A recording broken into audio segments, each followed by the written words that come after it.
Hey, hello everybody. Welcome to another Viva-Mundo webinar. Today we are traveling all the way to South Africa. We will be given a lovely presentation from the faculty of University of Johannesburg. Please feel free to ask any questions that you like in the Q&A at the bottom of your screen. We will get to these questions at the end of the webinar, and if we have any that are specific, we will answer them throughout the webinar. We are obviously Viva-Mundo. I want to give you a little background into who we are and what we do. So we are here to essentially be there for students on the next step of their study abroad journey. So you need visa advice, any travel abroad advice whatsoever. That's what we're here to do. All right, I will be handing you over to Professor Smith, who will be doing the presentation, the first half. All right, Professor Smith, how are you? Hello, good afternoon. I'm doing very well, thank you. Hello, everybody. Welcome to the presentation. My name is Bert Smith. I'm an associate professor in the Department of Geology at the University of Johannesburg, the Department of Geology, making up one of the departments in the Faculty of Science. Also with me is Professor Ina Wagenaar, who is our Vice Dean of Teaching, and she will be here to support with regards to any questions that might arise after my presentation. So here's just a brief presentation to introduce all of you to the Faculty of Science at the University of Johannesburg. On the slide, you see a picture of our main Auckland, one of our main campuses. We have four fairly big campuses. This is the Auckland Park Kingsway campus, where most of the Faculty of Science is situated. So when it comes to the Faculty of Science, we have a certain vision, we have a certain mission, we have certain mandates, and we try and achieve this within certain disciplines. So the vision is to be a dynamic faculty where new knowledge, leading scientists and technologists are developed through innovation. The mission is that we create, apply, and disseminate new knowledge for the advancement of pure and applied sciences. And this is done by offering qualifications within a variety of different disciplines like chemical and physical sciences, numerical and computer sciences, as well as life and earth sciences. And our mandate is to be a vibrant, dynamic, and diverse community where new technologies are developed and applied to improve the quality of all life on Earth. So basically, we are a faculty populated with very curious people, a whole bunch of people, and we're always trying to figure out why things work. I always joke and say in science, we want to know why things work, whereas in engineering, they want to know how things work. So this sort of shows all the different fields of science we have within our faculty, and then all of the different departments.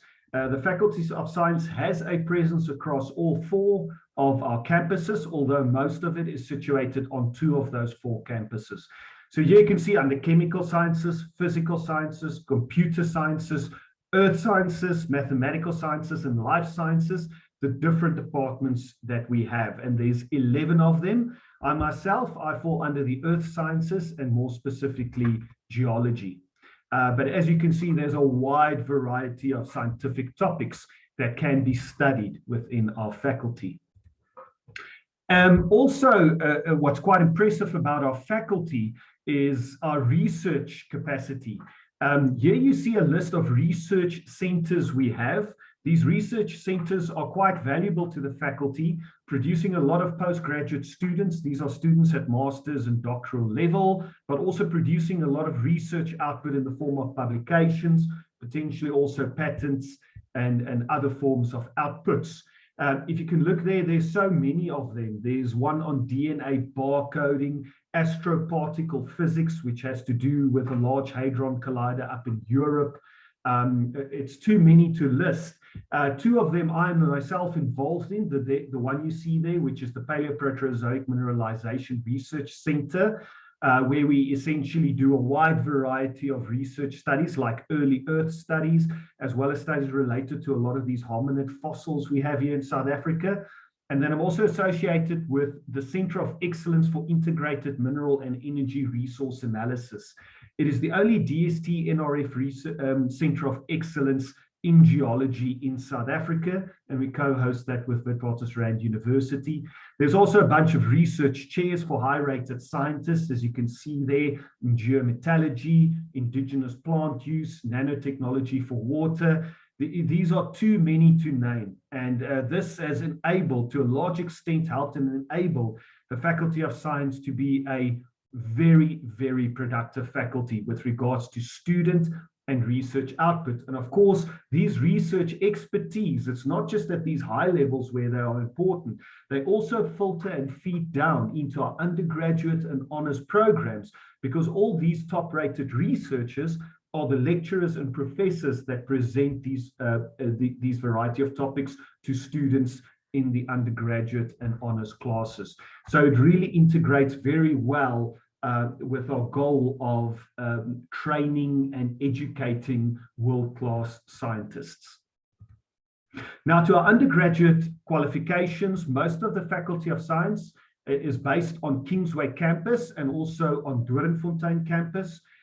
We have about 35 of our 3-year undergraduate degrees and 25 of our 4-year undergraduate degrees, well, 4-year undergraduate degrees, but also 4th-year honors, which is technically postgraduate qualifications, mostly on Kingsway campus. Whereas at Doornfontein campus, there's also some great qualifications being presented, like our diploma in food technology, which is very high accreditation with the Institute of Food Technologies, and an International Science Society of Professionals in Food Science and Food Technology. This is a very good qualification and a great department as well. So here you can see where we categorize our qualifications. So usually you do a degree and you do it basically a Bachelor of Science, or BSc for short. And over 3 years, you basically then get a BSc degree in 2 major subjects. And then that usually gets carried over to a 4th-year honors in the specific topic or subject that you want to specialize in. So these BScs can be information technology, which is computer programming, computer sciences, life and environmental sciences that can include environmental management, zoology, botany, mathematical sciences, which includes math, statistics, actuarial sciences, physical sciences, geology falls under that, but then also physics and chemistry as well. Then we also have some extended degree programs, which are very good programs, where a 3-year degree is presented over 4 years to give a bit more time and development for students over an extended period of time. I have a person who I collaborate with on research. He's currently based in Poland, and he's published some very high-level geological papers lately that's really changed the landscape of certain parts of South African geology. And he got his original degree qualification in an extended degree program at the University of Johannesburg, and is now a great researcher with a very good international footprint. And they also have diploma programs in analytical chemistry, biotechnology, and food technology as well. So as you can see, there's so many things under this broad umbrella, which is the Faculty of Science. Now, what do we require from people who want to come and study at UJ in the Faculty of Science? Now, the 2 most important subjects you need, and you need them at a fairly good grade or level, those would be English, because all of our degree programs are presented primarily in English, and then also mathematics. Mathematics is such an important subject to get yourself into the Faculty of Science. Broadly speaking, physical science and life sciences are also good to have. Although for me, I did not finish high school with life sciences because I specifically went mostly into physical sciences, mathematics, physics, chemistry, and geology. But if you are interested in things like aquatic health, botany, zoology, these topics, it is good if you did life science at the highest level at high school. But there is a UJ prospectus available, and this prospectus very nicely and carefully lays out exactly what the entry requirements are for our different degree programs. Now, I've mostly spoken about Auckland Park Kingsway campus and Doornfontein campus, but we also have 2 other campuses, which are Auckland Park Bunting Road and Soweto campus. Now, we've got a very good fingerprint that extends to Soweto campus, because there we have the UJ Soweto Science Center, where it offers extra science classes to learners that are in the last 3 years of high school. And they do this on Saturdays and during school holidays. And these include extra lessons in pure mathematics, chemistry, physics, and life sciences as well. And it's really a fantastic initiative. So now, of course, I need to sell you on the Faculty of Science at the University of Johannesburg and say, why should you come and study at our faculty? Now, this is a presentation that's been very nicely prepared for me, that very nicely lays out a lot of very good reasons to come and study at UJ in the Faculty of Science. Now, the first one is international rankings. And UJ is actually a very young university. We were only officially established in 2005, which makes us a teenager, a 16-year-old teenager.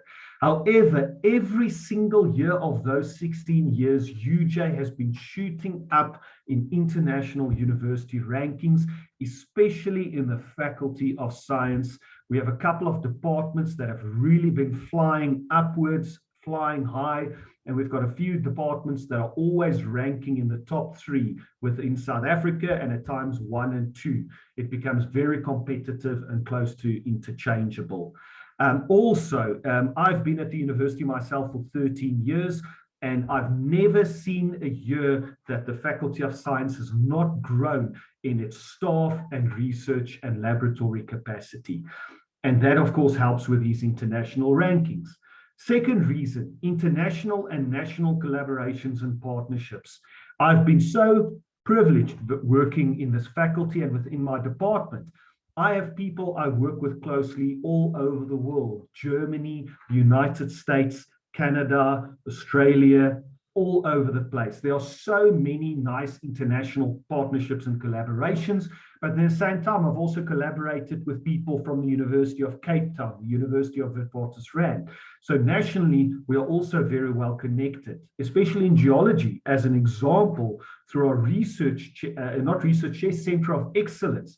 That is a national center, although it's hosted at UJ, which creates a very nice national collaborative framework with which we utilize this framework to study and understand ore deposits much better. So it really is amazing. And there you can see some examples like the Erasmus Mundus program of the Netherlands and Tohoku University in Japan, with which we also have very close international collaborations. Number 3, state-of-the-art research equipment. We have some amazing research equipment within our faculty, hosted in different departments, some of them hosted in a centralized facility. There are certain instruments where we have the only one on the entire African continent, or maybe one of only a handful on the African continent. Really world-leading, fantastic instruments, which means a lot of the data that we produce, we can do in-house. I've been able to use quite a few of them throughout my years of research. And then, of course, the fourth reason, we've got leading scientists and innovative technologists. We have a lot of NRF-rated staff, which is our system where they acknowledge you as an expert in your field. For example, I am what's called a Y-rated scientist, which means Y for young. I'm young and upcoming. But then in my department, for example, we've got 2 A1-rated scientists. There's other ones in the faculty as well, like, for example, in mathematics as well. And then we have a multitude of B-rated scientists as well. We've got several research chairs. Just for example, within geology, we have an additional research chair. There's one in botany. So we've got quite a few. We've got the UJ Center for Cybersecurity, a teaching and learning facility that offers short learning programs in IT and cybersecurity as well. I mean, it's too many for me to mention. To be honest. So great scientists within our faculty. And as I said, these scientists will become at different points. If you do decide to study at UJ, they will be your lecturer teaching you about all these fantastic disciplines. The reasons continue. It's not only 4. Another great reason, Our IT degrees in information technology are accredited by the British Computer Society, which is no small thing. This is a big deal, and it means you get a qualification with international recognition. Our actuarial science degrees accredited by the Actuarial Science Society of South Africa, which again is a very high accreditation for which you have to have very good standards in place. Another reason is our programs are sought after. People who want to come and study in the science faculty at UJ should apply as soon as possible. We will be accepting around 1,000 first-time entering students. So in general, that equates to about 250 students in diploma programs and 750 first-year students in our degree programs. So they are quite sought after, space is limited, and I've heard of students ending up on waiting lists. So if you're serious about it, please do apply. And the eighth reason, which is one our faculty is very proud of, we produce high quality research. I have colleagues who regularly publish in the journals within the Nature family of journals. I mean, if you don't know sciences so well, you might not know this, but there's certain journals that are very well read and very highly ranked. And within our faculty, we are constantly publishing within these journals. So for example, one of my colleagues showed that some of the world's diamonds could have come or did come from outer space.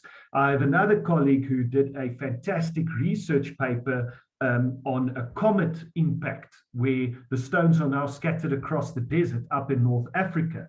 In our physics department, people are working in collaboration with scientists at the Large Hadron Collider, trying to prove Einstein's theory of relativity, trying to find these amazing subatomic particles. UJ is involved with a lot, our faculty is involved with a lot of this research.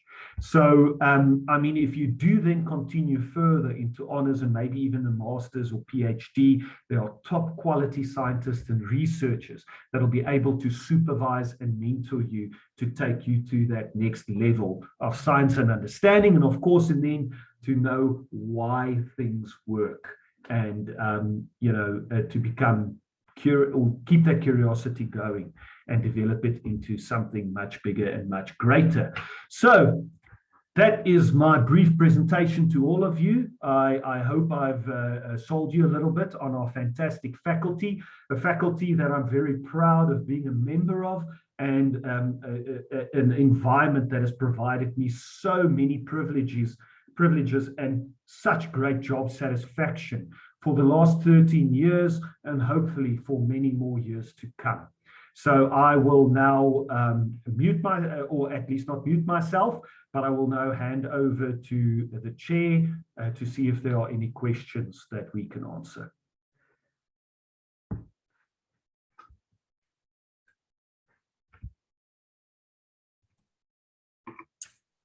Hi, yes, we do have one question here. Does the university encourage students financially with researching? I think Professor Wagenaar might have more insights with regards to whether there are any merit scholarships or so available. But in general as well, certain fields in science, there's also the possibility to get industry scholarships, for example, in geology with mining companies. But these things have to be applied for fairly early. And of course, they're quite competitive, so good grades are crucial in trying to secure these sorts of funding. But maybe Professor Wagenaar can give more insight on other financial incentives that might be available. Thank you. Thank you, Bertus. Can you hear me? Can I continue? Sure. Good, great.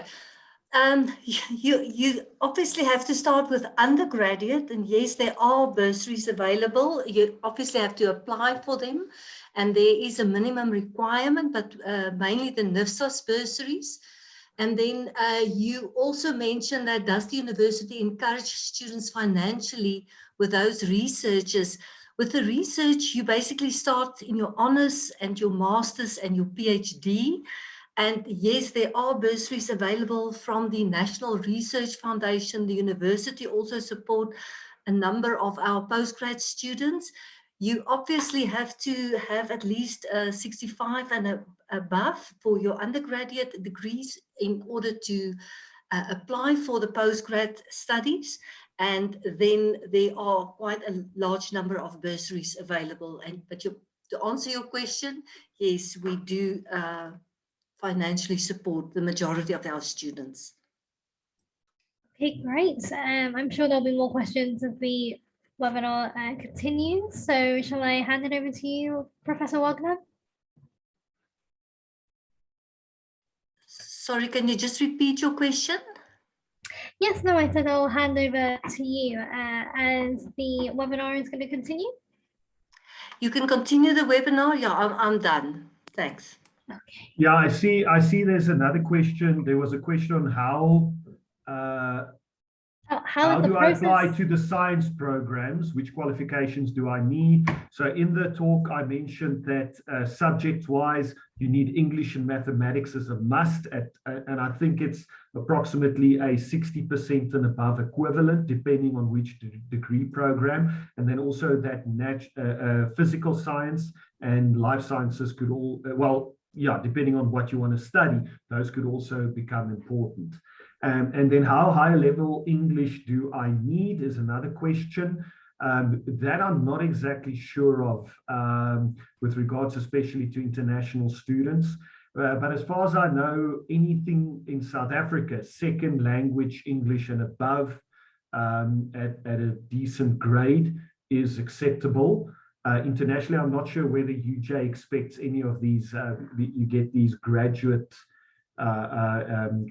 English certifications. I'm not too sure about that, unfortunately. Then there was another question. How is the process to get a student visa? Which the next question was, how is the application process for international students? I think the best there is to speak to people who are involved on the administrative side at UJ. Prof. Thabang Mutebe, who is responsible for selection for the Faculty of Sciences with us here. He can take questions. Thabang?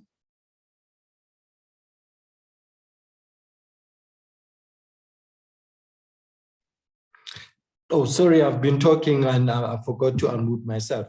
So the first question on how is the application process for international student? So we have the University of Johannesburg have two different type of platform that one can use applying. We have online application, which is for free, and we have a manual, which is hard copy and is 200 Rand, non-refundable.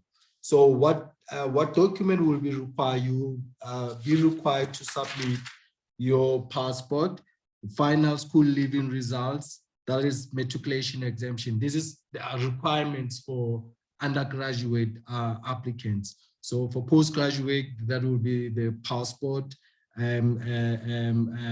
qualification.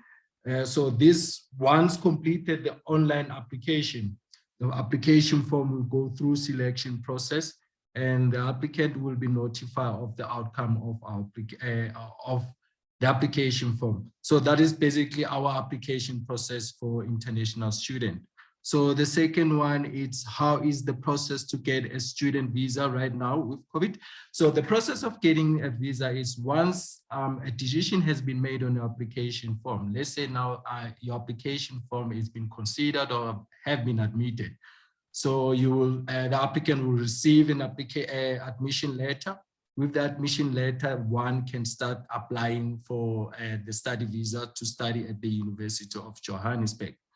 So the next question is, does the university encourage students, financially with those researchers? I think Prof has already answered that one. Thank you, Chair. Thabang, there's one about there's another one level. Sorry? The other one about the English level. Okay. The English level, it will depend on which country one comes from. But initially, as per the Faculty of Science requirement, English will be at level 5 for all the programs under Faculty of Science.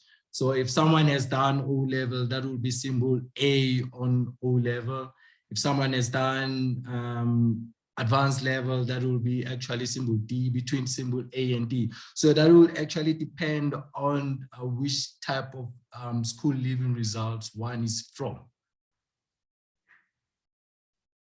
Okay, Yes. thank you. There's another question about does the university help us with accommodation?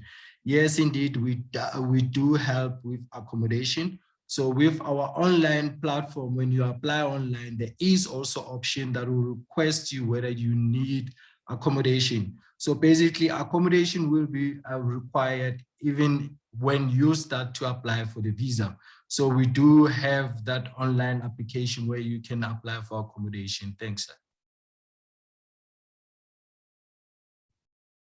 Steph, back to you.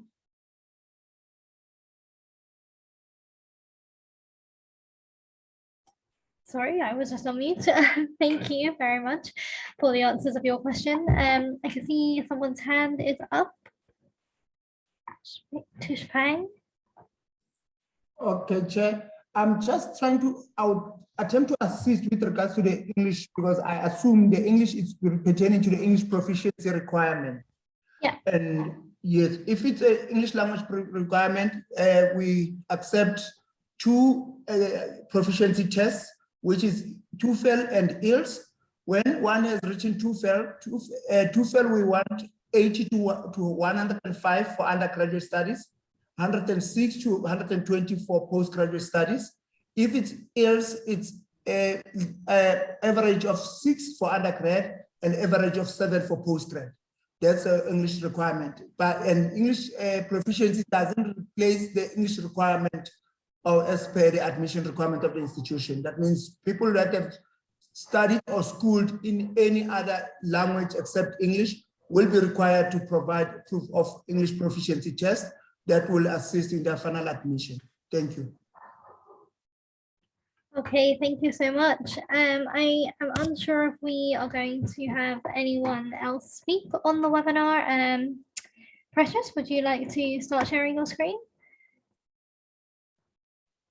Okay, sharing shortly. Sure.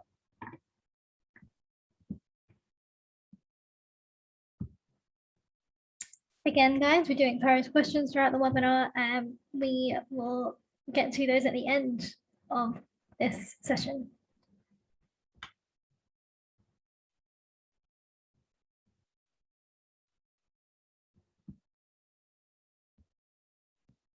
Okay, great. We can see your screen.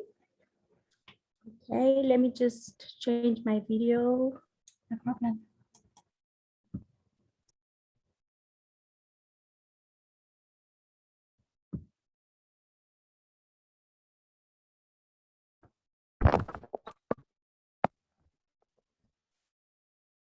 Okay, thank you so much to the faculty of, pardon me. I would like to go back to my own screen.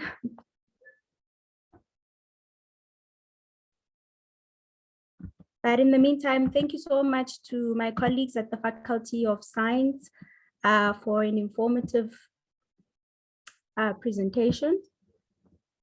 1 second, I'm just having a small technical glitch, but I will sort it out shortly. Okay. Chair, can you still see me? Can you still hear me? Yes, we can. Okay, yes. As introduced,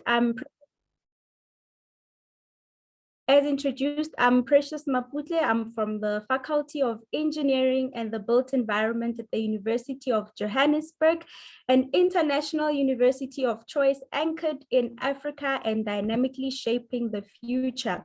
The faculty that I'm representing today is the Faculty of Engineering and the Built Environment.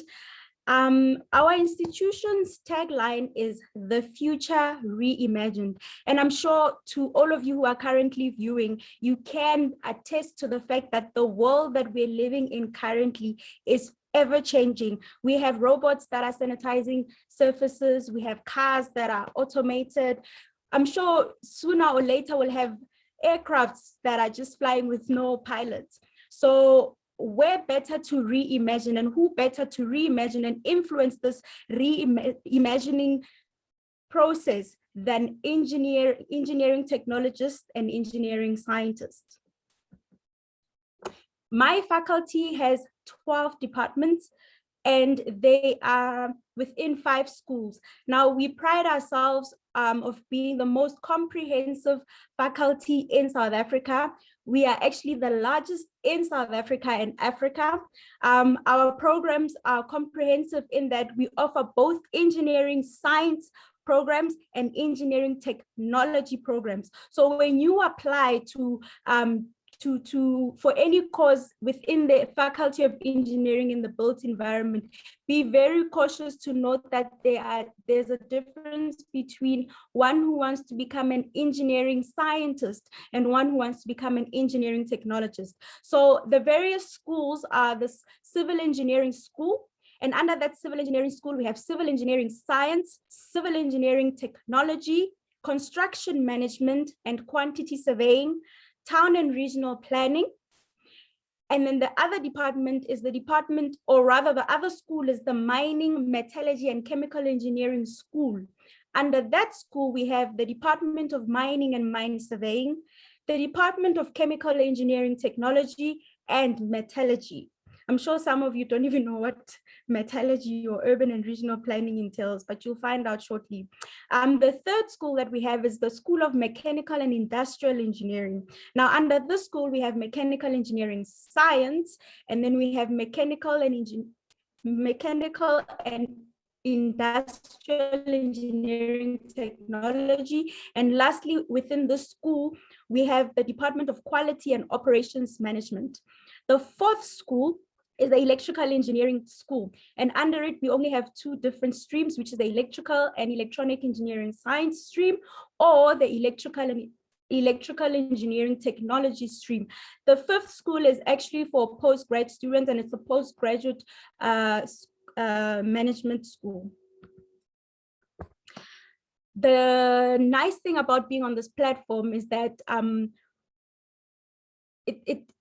it gives me great pleasure to mention that our qualifications are internationally recognized. The reason why our qualifications are internationally recognized is because we have what we call an accreditation body. In South Africa, it's called the Engineering Council of South Africa, ECSA in short. Now, this accreditation body is ascribed to the Washington Accord, the Dublin Accord, and the Sydney Accord. And what that means is that when you apply to study any engineering field within the Faculty of Engineering in the built environment at the University of Johannesburg, you can work anywhere you want to in the world, because all our qualifications are internationally accredited by virtue of being subscribed and affirmed by these accreditation bodies. Other accreditation bodies, so as you could see, I mentioned earlier that we are a comprehensive faculty offering a comprehensive range of degree qualifications. So for our town and regional planning programs, we have another accreditation body within South Africa, which is called the South African Council for Planners. Then for the mine surveying program, we have the South African Council for Professional and Technical Surveyors. Then for the construction management program, we have the South African Council for Project and Construction Management Professions. What I'm saying is that our programs are accredited by these various bodies. In the interest of time, I'm going to shift to the next slide. But for our quantity surveying program, as you can see, we are with the South African Council for Quantity Surveying Profession. And lastly, for our quality and operations management programs, quality is assured through institutional processes. Now, I'm going to shift to give you a highlight because we have 12 different programs. Unfortunately, on this platform, I won't be able to detail each and every one in terms of what you can become, which industry you work in, and give you like a detailed description of each. However, you're more than welcome to contact us. I'll share our details at the end of the presentation. So just to give you perspective on the various courses on offer in my faculty, I mentioned that we have engineering science programs and engineering technology programs. So what that means is that in the end, what we do is we develop future professional engineers, professional engineering technologists, and technicians. So when you have, when you graduate with a qualification from the engineering and the built environment faculty at UJ, you will be, remember I mentioned the accreditation body earlier, the EXA, Engineering Council South Africa, you will be accredited as an engineering technologist or an engineering scientist by that body. So essentially what we have is 3 bachelor programs. So you can enroll for a 3-year BEng Tech qualification. That's for those who want to become engineering technologists. Or you can enroll for our 3-year built environment bachelor degree programs, which is in construction, urban and regional planning, and also operations management. Or you can enroll for the 4-year BEng degree, which is for those who want to become engineering scientists. The reason why it's a 4-year program is because it incorporates an honors qualification in it. So just to give you a short, quick difference between the two, an engineering scientist, those of you who will go with the stream of engineering science, you will be the ones who analyze and innovate, whereas the technologists will implement and develop, and the technicians will do the work of installation, commissioning, maintaining, and operation. Okay, so in terms of the 4-year degree, for those of you who are interested in becoming engineering scientists, these 3 are what is on offer for those of you who want to become engineering scientists. We have civil engineering science, electrical engineering, electrical and electronic engineering science, and then we have mechanical engineering science. Now, in the interest of time, I will mention that all our programs require mathematics, science, and English, with the exception of our urban and regional planning qualification, which requires geography. So these columns, you will see my colleague mentioned that there's a brochure, and on our website, you'll see there's different APS scores. It indicates to you what the percentage that you require for these each subject would be. But I want you to take note. Even though, for example, with civil engineering technology, the very first one, it says the minimum APS score required is 32. Then it goes on to say a minimum of 60% for English, 60% for mathematics or technical mathematics, 60% for physical science, and then we don't accept technical science for civil engineering technology. What I want you to take note of is that the word says minimum APS score. So just by virtue of meeting the 32 does not guarantee you placement into the institution or into the faculty or into the program rather. It simply means if there's space and you meet the minimum requirement, your application will be considered. If Samantha comes and she has 35 and we only have room for 1 more person, we will take Samantha and you will be placed on what we call extended program. An extended program just means instead of doing it over 3 years, you do the program over 4 years, or instead of doing it over 4 years, you have 1 more year added on to your qualification. But even so, with the extended programs, the competition is still high. So I'm just encouraging you to work hard and aim higher than the reflected minimum APS scores on the screen. So these were the engineering science streams. Now, these are the Bachelor of Engineering Technology streams. These are the ones for those who want to become engineering technologists. So we have chemical engineering, civil engineering technology, electrical, extraction metallurgy, industrial engineering, physical metallurgy, mining. On this screen, we have the Bachelor of Mine Surveying, Bachelor in Construction, and Urban and Regional Planning. I mentioned earlier that there was an exception with geography for urban and regional planning at 60%. So we only offer 2 diploma programs. These diploma programs are in management services and operations management. Okay, so I did mention that while you're studying, you should push yourself to exceed the minimum required APS score. The reason for that is also that we have various bursary opportunities within the institution, and within the engineering faculty, there are a number of companies who do offer bursary opportunities for South African and non-South African students. So what Orange Carpet briefly is, you should go on our website, www.uj.ac.za, to find out what fully what the Orange Carpet program is. But in short, if you receive 70% for 6 of your subjects, excluding life orientation for students in South Africa, I don't know what the equivalent of life orientation is in other countries, but if you receive 70% for six of the subjects that you're doing, you qualify to receive a bursary. So the higher the APS score, there's different categories. At 37, you'll receive, I think, 60% of your fees paid. You don't pay registration fee.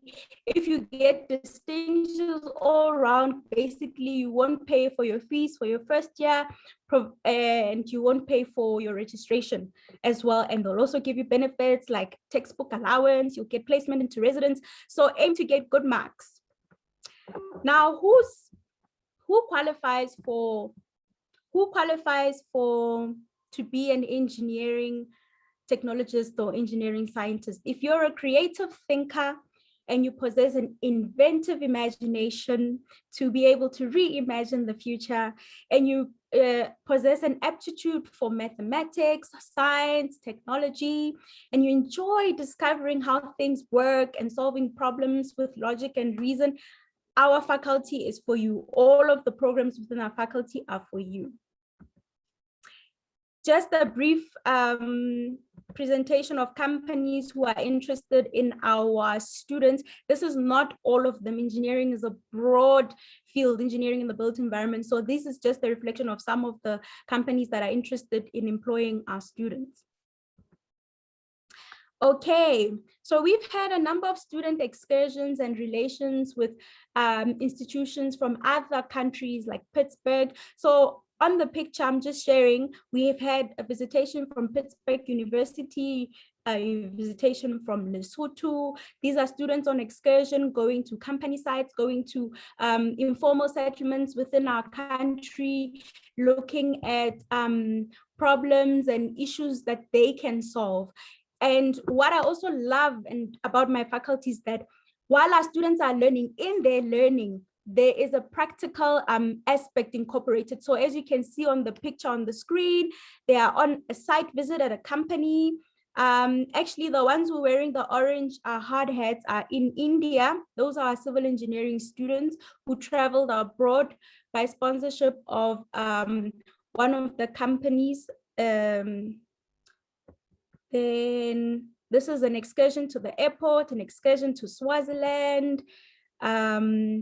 This is an excursion to one of the informal settlements. These are some of the competitions that our students participate in. One of the exciting projects that they started was a vehicle powered by hydrogen, no petrol, hydrogen powered, developed by our own students, and they won. It was a competition by Shell. Okay. Some of the interesting projects that are currently taking place in our faculty right now, I take pride in my faculty because across all the departments, what I love is that we give back to our community. It's not only about being in the lab and being in the class and, you know, writing exams. It's not only about that. It's about giving back to society. So currently, for example, one of the banks in South Africa called Standard Bank, with our Techno Lab, yes, presenting a robotics and coding training for schools in rural areas. So what they do is that they're training teachers so that these teachers can start robotics and coding clubs and train learners at primary school level and at elementary, primary school and middle school level. That's a project with Standard Bank. This one was with our mechanical engineering department, and in amidst the COVID-19 pandemic, they developed a 3D printed ventilator. because we had a shortage of ventilators in the previous year. And a project sponsored by the Department of Science and Innovation in South Africa, as well as the Academy of Science in South Africa is very exciting. Development of 3D printing technology, like building 3D modeled houses. And that's just to help combat the housing and infrastructure challenge that we have within our country.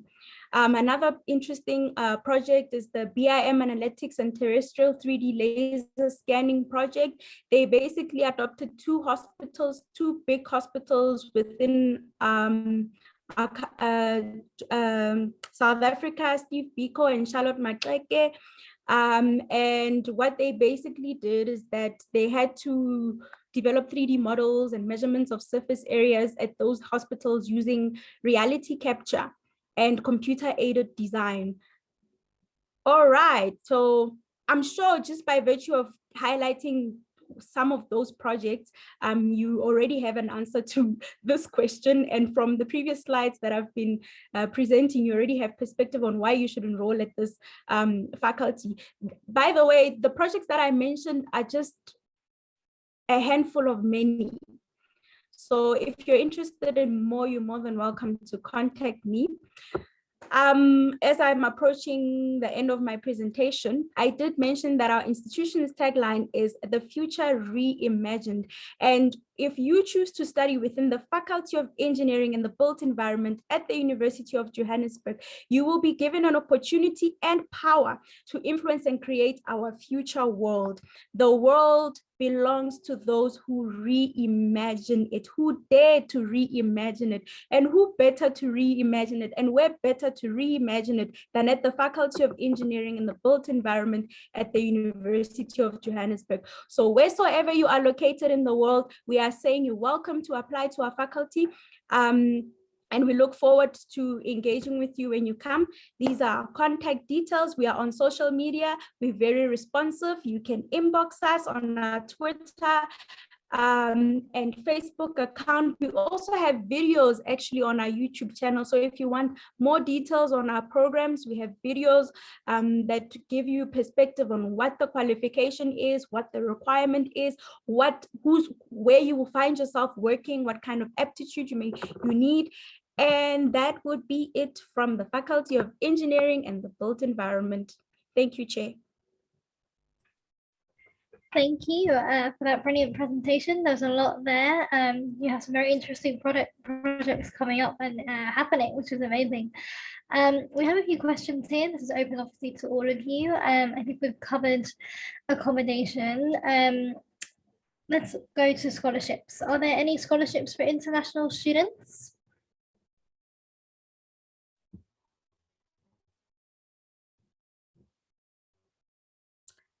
Scholarships for yes, but I'm going to ask my colleagues from the Internationalization Office to also support me with responding to this question. I did mention bursaries, but in terms of scholarships, I'm going to hand over to the Internationalization Office because I'm not certain how it works for international students.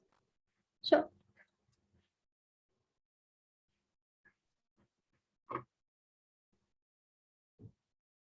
Colleagues?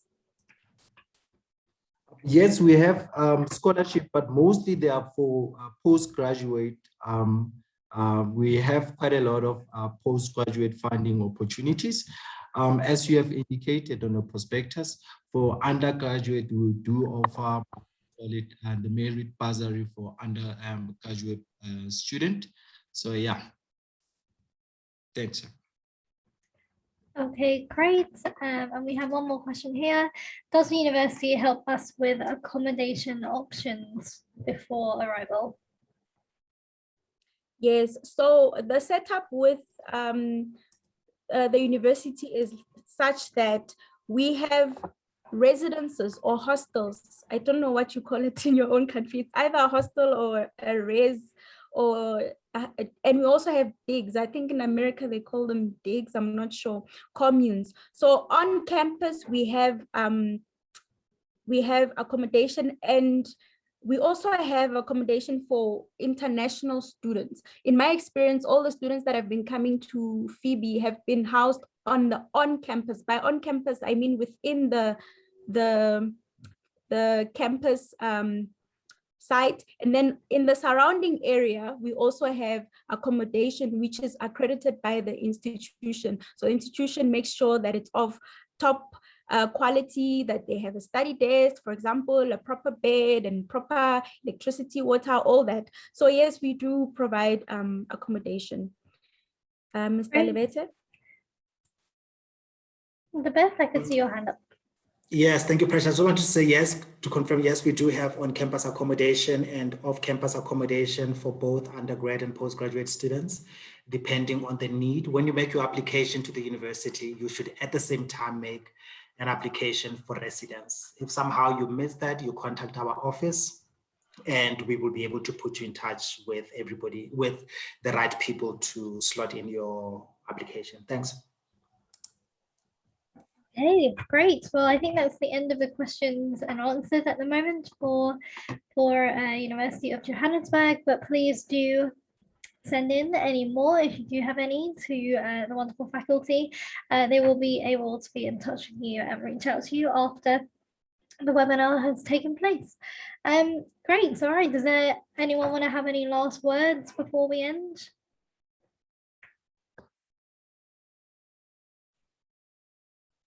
I'll take that as a no. Okay, great. Well, thank you everybody for attending and thank you for presenting University of Johannesburg, and we will be in touch with further inquiries. All right, thank you everybody. Bye-bye.